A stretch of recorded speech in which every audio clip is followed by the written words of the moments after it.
Happy Holi. হোলিতে রং খেলা কি তোমরা শুরু করে দিয়েছো? এখন তো সকাল, তোমরা বুঝতে পারছো নাকি জানি না, সিকিমে কিন্তু পুরো মেঘলা ওয়েদার, ঝিরঝির করে বৃষ্টি হচ্ছে। তোমরা যে ব্লগ দেখছো আমার, কি কোনখান থেকে দেখছো সেটা ঝটপট কমেন্ট করে জানিয়ে দাও। আর সেখানেও কি হোলিতে বৃষ্টি হচ্ছে সেটাও কিন্তু কমেন্ট করে জানাতে একদম ভুলবে না।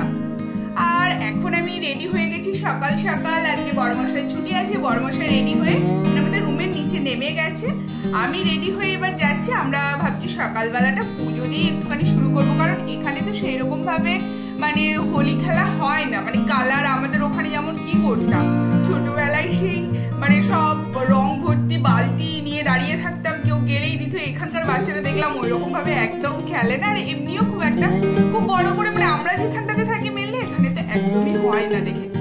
তো যাই, একটুখানি পুজো দিয়ে আসি। চলো তোমাদের সাথে সবটাই শেয়ার করবো। আর তোমরা হোলি কে কেমন ভাবে কাটাচ্ছ সবটা কিন্তু কমেন্ট করে আমাকে অবশ্যই জানাবে। তো আর দেরি করবো না, চলো ঝটপট দেখতে থাকো ব্লগটা। আশা করছি ব্লগটা দেখতে আজকে তোমাদের বেশ ভালো লাগবে। মন্দিরে গিয়ে একবারে তোমাদের সাথে দেখা হচ্ছে।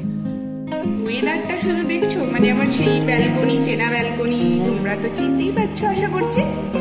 পুরো মেঘলা হয়ে আছে, আর এই দেখো পুরো বেশি মানে ভেজা রাস্তা দেখতে পাচ্ছ, সব ছাতা নিয়ে হাঁটা চলা করছে।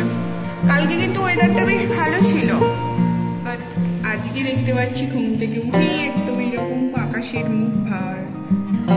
চলো মন্দিরের জন্য রওনা দিই।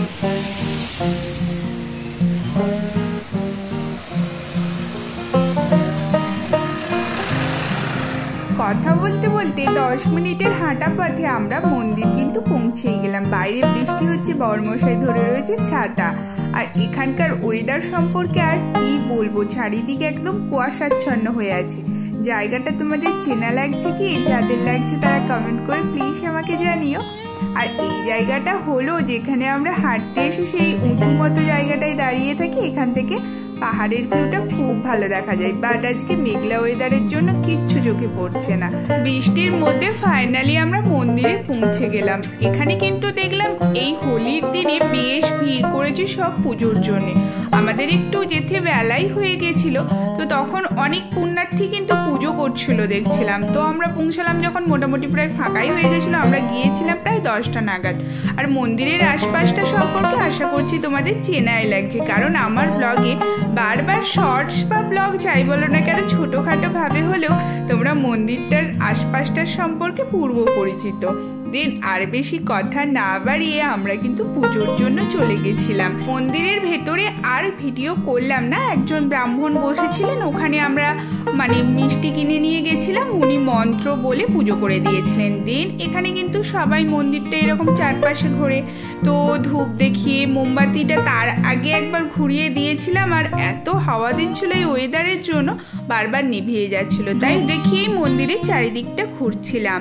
আর এই মন্দিরের মধ্যে কিন্তু সব রকমের ঠাকুর আছে বলা যায়। আর মন্দিরটার নাম সরস্বতী মন্দির। সরস্বতী ঠাকুর তো বড় করে আছেই, বড় করে একটা বুদ্ধ মূর্তি রয়েছে, রাধাকৃষ্ণ, শিবলিঙ্গ, গণেশ, লক্ষ্মী, সমস্ত রকম ঠাকুরই প্রায় আছে। আর বাইরে তো এরকম বড় হনুমানজির মূর্তি, শিব মূর্তি, মানে এগুলো রয়েছে, এগুলো তো দেখেইছো তোমরা আগে। ভেতরে কিন্তু সমস্ত রকমের ঠাকুর রয়েছে। তারপরে এখানে আলাদা করে ধূপ রাখার জন্য, মোমবাতি বা প্রদীপ জ্বালানোর জন্য এইরকম কিন্তু মানে জায়গা করাই রয়েছে, যাতে মন্দির চত্বরটা পরিষ্কার থাকে। সেই জন্যই এখানে মন্দিরের চারপাশটা কিন্তু বেশ পরিষ্কার পরিচ্ছন্ন। সবাই ধূপ মোমবাতি দুদিকে এইরকম করা রয়েছে, এখানেতেই কিন্তু ঠাকুরকে দেখানোর পর রেখে দেয়। পুজো দেওয়ার পর এবার বাড়ি ফেরার পথে দেখলাম পাহাড়গুলো একটু হালকা হালকা কুয়াশার মধ্যে থেকে কিন্তু উঁকি মারছে। তো আমরা হাঁটা পথে বাড়ির জন্য রওনা দিলাম। পুজো দিয়ে আসার পর একদম গরম গরম ভাত খেয়ে নেবো। আজকের ভাতটা কিন্তু একটু অন্যরকম। কি ভাত চলো তোমাদের দেখাই। আমাদের পুরো ভাতের থালা রেডি। হোলির আজকে লাঞ্চ মেনু কি দেখে বুঝতে পারছো? এটা হলো পায়েসের চাল, ওটাকে কি বলে গলা ভাত। হ্যাঁ গলা ভাত বলে, কলা ভাত, তাতে ঘি, কাঁচা লঙ্কা আর আলু ডিম সেদ্ধ হয়েছে। এটা কিন্তু গরম গরম খেতে দারুণ লাগে। আর একটুখানি ভাজা, গরম গরম এই পটল ভাজা আর বেগুন ভাজা হচ্ছে। আর বাইরে তো সিকিমে প্রচুর বৃষ্টি হচ্ছে। তোমাদেরকে তখন পুজো দিতে গিয়েই দেখালাম। চলো এখন ওয়েদারটা তোমাদের দেখাই। পুরো মেঘলা, রুমের মধ্যে একদম দেখেই বুঝতে পারছো। ওরে বাবা, সাউন্ডটা দেখেছো কিরকম? পুরো ঝমঝমিয়ে বৃষ্টি হচ্ছে একদম।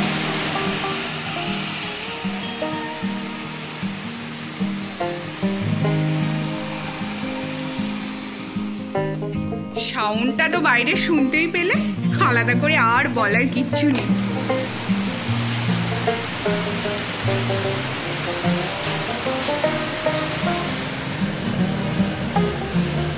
হোলির জন্য সব দোকানপাটি এখানে সব বন্ধ, আর গাড়িও কম অবভিয়াসলি। অলমোস্ট প্রায় হয়ে গেছে। এবার গরম গরম আমরা খেয়ে নেব। সকালবেলা ব্রেকফাস্টে আলাদাভাবে কিছু করলাম না। আর আজকে এই রকম লাঞ্চ মেনু হওয়ার কারণ হলো বরমশাইয়ের দাঁত তোলা হয়েছে, সেই জন্য।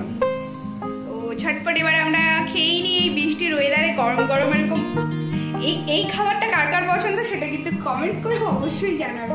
আর আমার তো দারুণ ভালো লাগে এই গরম গরম এই গলা ভাতের সাথে ঘি, গরম গরম ভাজা, আবার আলু ডিম সেদ্ধ, মানে আর কোনো কথাই হবে না। মানে লাঞ্চ মেনু হিসেবে একদম পারফেক্ট হোলির দিনে।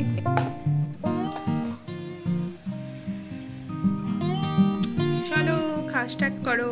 সত্যি বলতে বিয়ের আগে কিন্তু এই খাবারটা আমি একদম ট্রাই করিনি। ভাতে ভাত অনেক খেয়েছি, কিন্তু এই গোবিন্দভোগ চালের এইরকম গলা গলা ভাত, ঘি দিয়ে গরম গরম আলু ডিম সেদ্ধ, সত্যি দুর্দান্ত খেতে লাগছিল। তোমরা অবশ্যই কিন্তু কমেন্টে জানাবে। আর এইরকম লাঞ্চ মেনু হওয়ার কারণ হোলির দিনে, তাও আবার সেটা তো তোমাদের বললাম, বরমশাইয়ের দাঁত তোলা হয়েছে, একটু নরম টাইপের জিনিসই খেতে বলেছে, সেই জন্যই এটা করা হলো। আর তাড়াতাড়ি ভাত খেয়ে নিয়েছিলাম, কারণ মন্দিরে পুজো দিয়ে ফিরতে ফিরতে প্রায় 11:30-12টা হয়ে গেছিলো। তাই ভাবলাম ভাতে ভাত হবে যখন, গরম গরম টাইমে খেয়েই নেওয়া যাক। আর ওই জন্য ব্রেকফাস্ট করলাম না। আর মুড়ি চানাচুর নিয়ে বসেছি সন্ধেবেলা। দেন তারপরে হচ্ছিল ম্যাগি। বরমশাইয়ের জন্য নরম খাবে, তো ম্যাগি আজকে খাবে বলেছে, সুজি আর খাবে না। সন্ধ্যাবেলা ও একটু সুজি খেয়েছিল। আর ম্যাগি আমি অবশ্য একদম পছন্দ করি না, মানে আমি খেতেই পারি না একদম। সেই জন্য আমার জন্য একটুখানি অল্প করে বানিয়েছিলাম চাউমিন, সেটাও গড়বড় হয়ে গেছিলো। আর এখানে না জলের প্রবলেম খুব হচ্ছে। সকালবেলা একবার খাবার জল ফুটিয়ে রেখেছি, কিন্তু এখন আবার একবার বসিয়ে দিলাম জল ছিল বলে। আর সমস্ত কিছু তো ঠান্ডা করেই খেতে বলেছে ওকে, মানে দাঁতের জন্য, সেই জন্যই সব বানিয়ে চাপা দিয়ে রেখেছি। ওর ম্যাগিটাও ঠান্ডা হতে দিয়েছি, একটু 10টা নাগাদ করে রাত্রেবেলা খাওয়াবে। আর বাইরের ওয়েদার এখনো খারাপ, বৃষ্টি এখনো ঝমঝমিয়ে হয়ে যাচ্ছে। তাহলে স্নান করে পুজো দিতে গিয়ে কিন্তু মোটামুটি হালকা ফুলকা একটু ভেজাই হয়েছে, সেই জন্য বিকালের দিকে আর একদম বেরোলাম না। এত বাজে ওয়েদার হোলির দিনে, কি আর বলবো।